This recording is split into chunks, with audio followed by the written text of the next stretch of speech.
ako ay susubok sa pagkakati ng labuyo, no? Dahil may natinig ako nung nakarang araw dito na tumitilaok. Yung target pala natin mga kantil, andyan sa baba. Doon sa baba yan, no? Yung pagkaroon. Kaya subukan natin yan. Ito yung lalaki ngayon.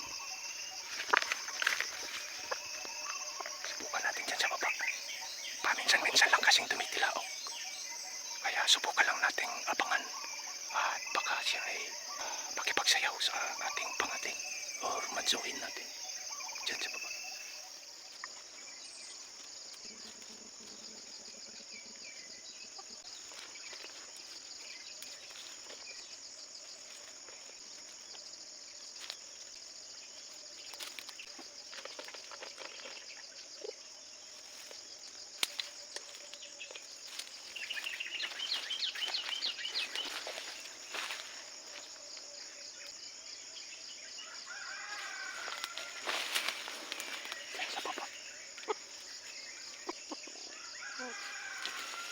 Yan, tumitilaok mga kantil.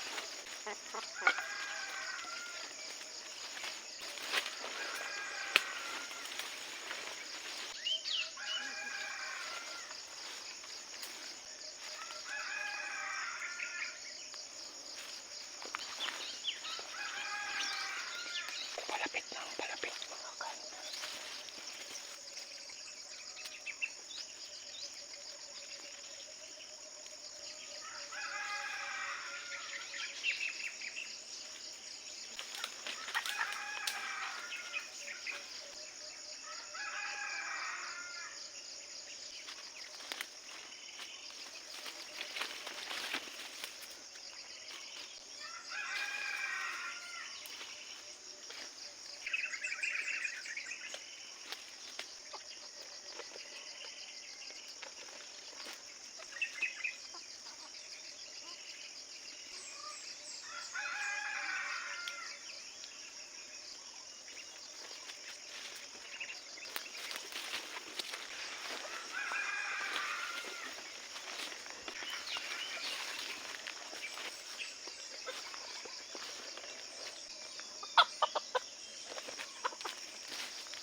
So ayan mga kanter, ano,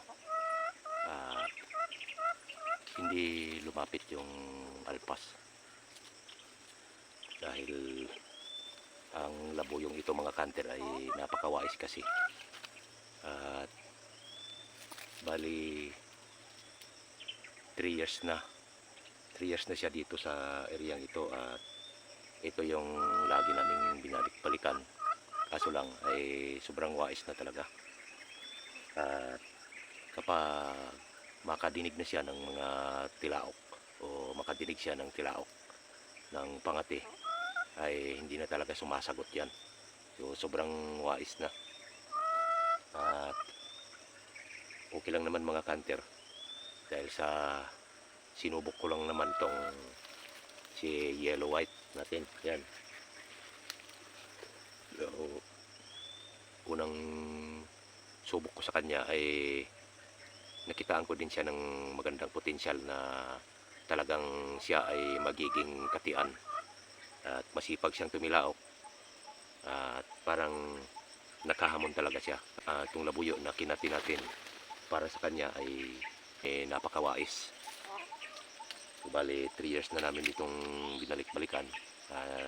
Kahit anong klaseng pangati ay talagang hindi na lumalapit at hindi na tumitilaok kapag nakadinig na siya ng tilaok ng pangati.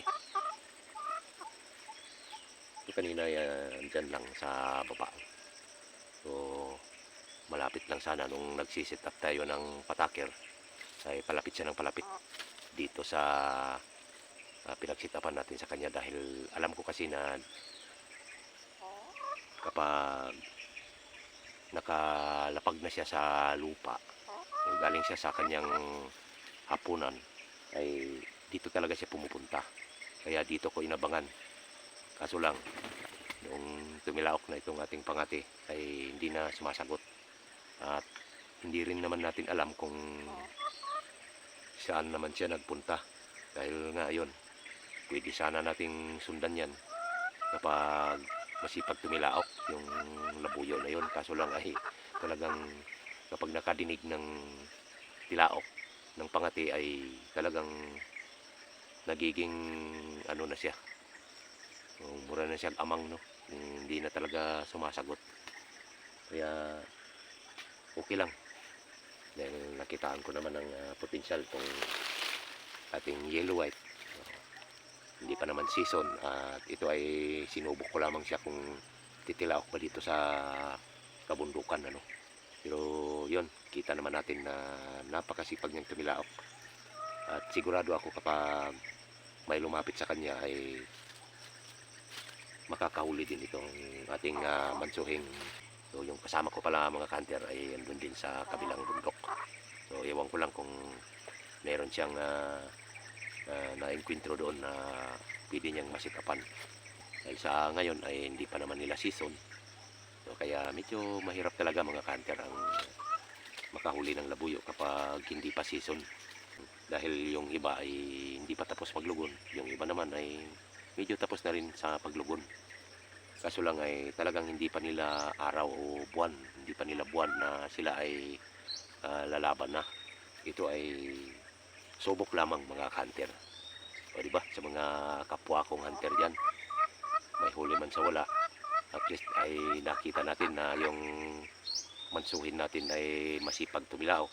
So talagang okay na yan para sa atin na isang hamak na hunter lamang ay masaya na din kahit walang nahuli, ano.